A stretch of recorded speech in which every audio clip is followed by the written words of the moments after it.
Party ఫిరాయించినటువంటి 10 మంది ఎమ్మెల్యేలు party ఫిరాయించిన 10 మంది ఎమ్మెల్యేలు వాళ్ళ అనర్హత వేటు విషయంలో నిన్న సుప్రీంకోర్టు ద్విసభ్య ధర్మాసనం కీలక వ్యాఖ్యలు చేసింది. అయితే వాళ్ళపైన అనర్హత వేటు వేస్తారా ఏం చేస్తారో అనేటువంటి అంశం ఉత్కంఠ నిన్న ఉండే. నిన్న సేమ్ టైం అలాగే నిన్న same time BRS party KCR, KTR, Harish Rao వాళ్ళు సమావేశమై అనర్హత వేటు విషయంలో కొంత చర్చ జరిగింది.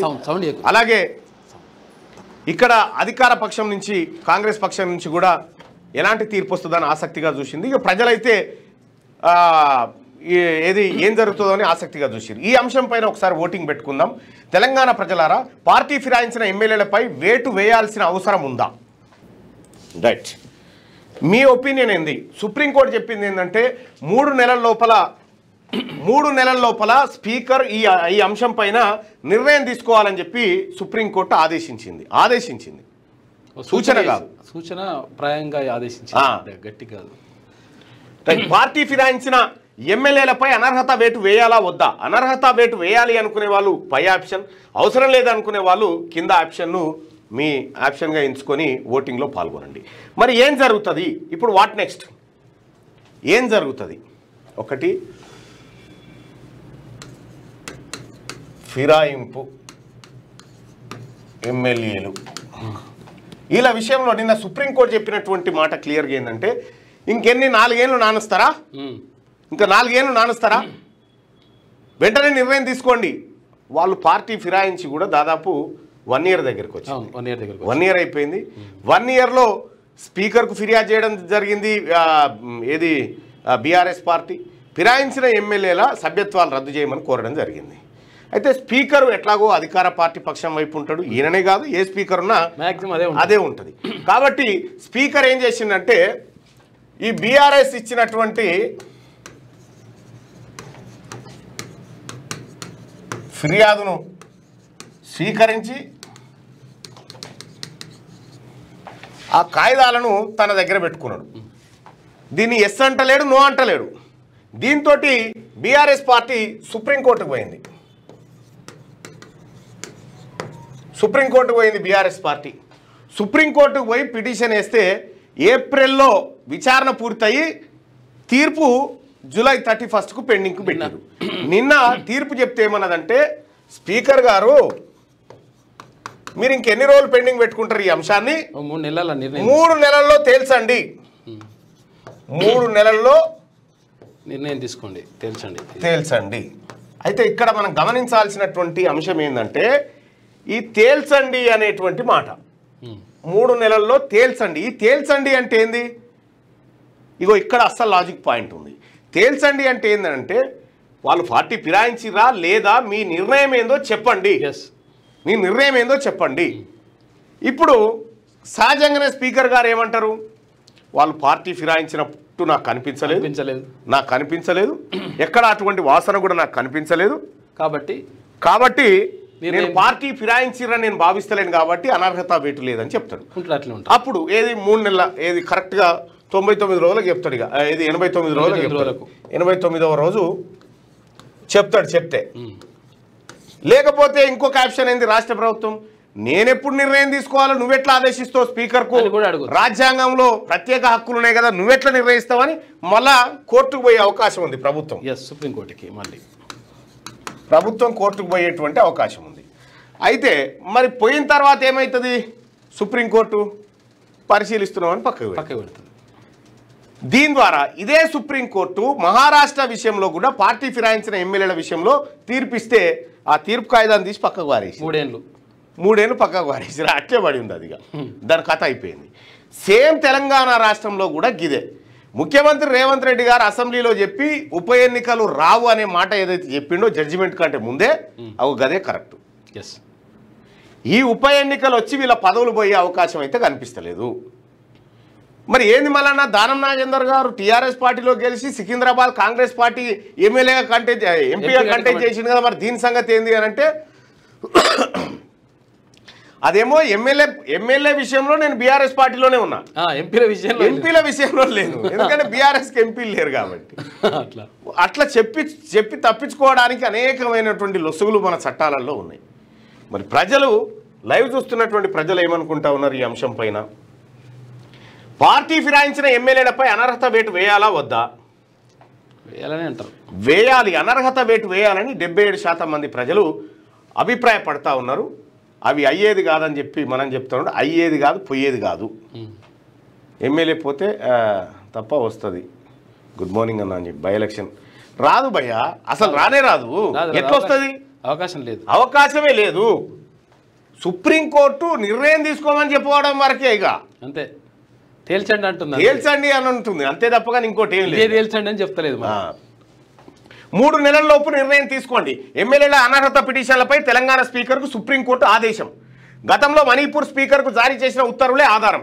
ట్రైబ్యునల్గా వ్యవహరించేటప్పుడు సభాపతికి రాజ్యాంగ సంరక్షణ ఉండదని స్పష్టీకరణ. ఫిరాయింపుల నిరోధక చట్టం అమలు తీరుపై పరిశీలించాలని పార్లమెంటుకు సూచన చేసింది.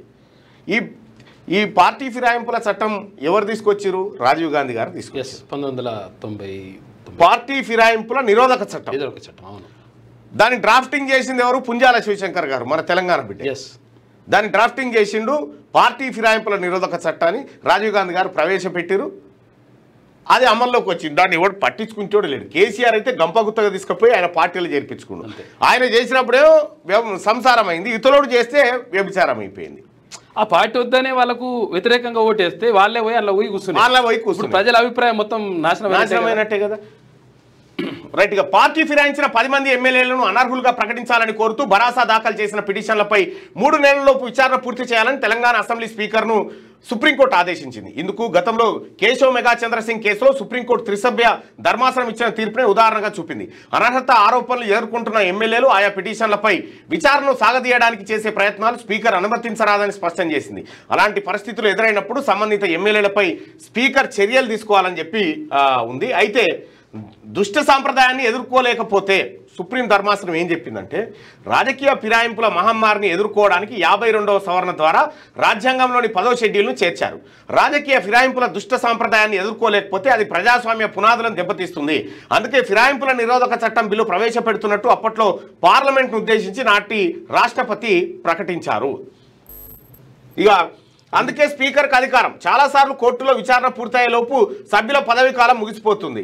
ఇలాంటి కేసులో విచారణ పూర్తి వేగం కావాలన్న ఉద్దేశంతోనే ఆ బాధ్యతను స్పీకర్ చైర్మన్లకు అప్పగించడం అవసరమని పార్లమెంట్ గుర్తించింది. అందుకే ఫిరాయించిన ప్రజాప్రతినిధుల అనర్హత పిటిషన్లపై నిర్ణయం తీసుకునే అధికారాన్ని స్పీకర్కు కట్టబెట్టింది. వీళ్ళు లేట్ చేస్తారని చెప్పేసి వీళ్ళకి కట్టబెడితే వీళ్ళు ఇంకా లేట్ చేస్తారు. యుగాంతం లేటు. నాడు నాగపూర్ స్పీకర్కు సుప్రీంకోర్టు ఏం చెప్పిందంటే, మణిపూర్ అసెంబ్లీలో 2017లో జరిగిన ఎన్నికల్లో కాంగ్రెస్కి 28, భాజపాకి 21 సీట్లు రావడంతో హంగు ఏర్పడింది. ఆ సమయంలో టి శ్యామ్ కుమార్ అనే కాంగ్రెస్ ఎమ్మెల్యే భాజపాలో చేరి దాని ఆధ్వర్యంలో ఏర్పడిన ప్రభుత్వంలో మంత్రి అయ్యారు. పార్టీ ఫిరాయించిన శ్యామ్ కుమార్ పై అనర్హత వేటు వేయాలని కాంగ్రెస్ పాలు పిటిషన్లు ఇచ్చింది. ఇచ్చిన తర్వాత ఏమైంది? పిటిషన్లు ఇస్తే అసలు యాక్చువల్గా అది అనర్హత వేటు పడ్డది ఆయనకు. 10వ పేజీ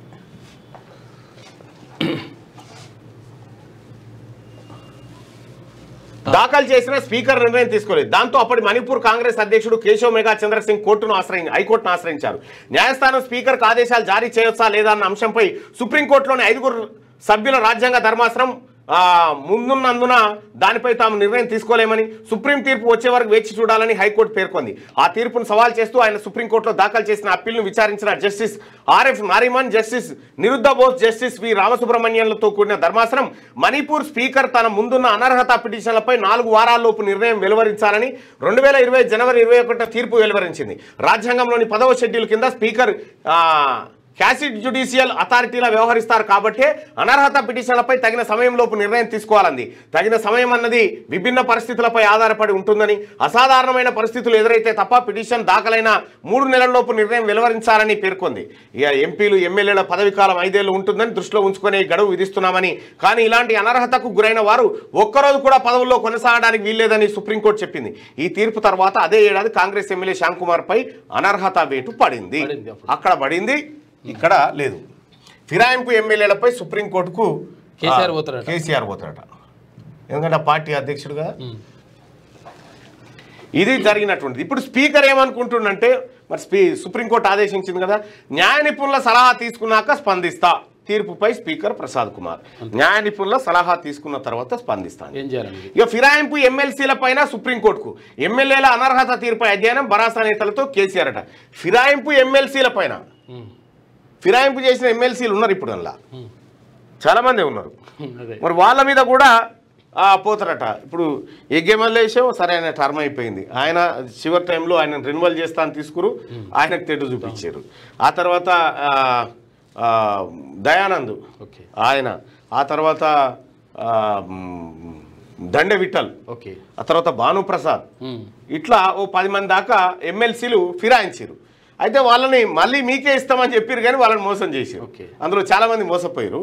సో వాళ్ళ పైన ఇప్పుడు సుప్రీంకోర్టుకు పోతారట కేసీఆర్. మరి అది ఏం జరుగుతుందో చూడాలి. అయితే పోయేటప్పుడు దాంట్లో ఒకటి రాయి, గతంలో నేను కూడా గిదే చేసిన, నేను అందరినీ తీసుకొచ్చి గంపగుత్త కొన్నా ఒకరొకరిని కొనలేదని చెప్పి ఆ పిటిషన్లో పేర్కొను. తమరి పర్ఫార్మెన్స్ కూడా తెలుసు, తెలుస్తుంది నువ్వు గొప్పడు అని.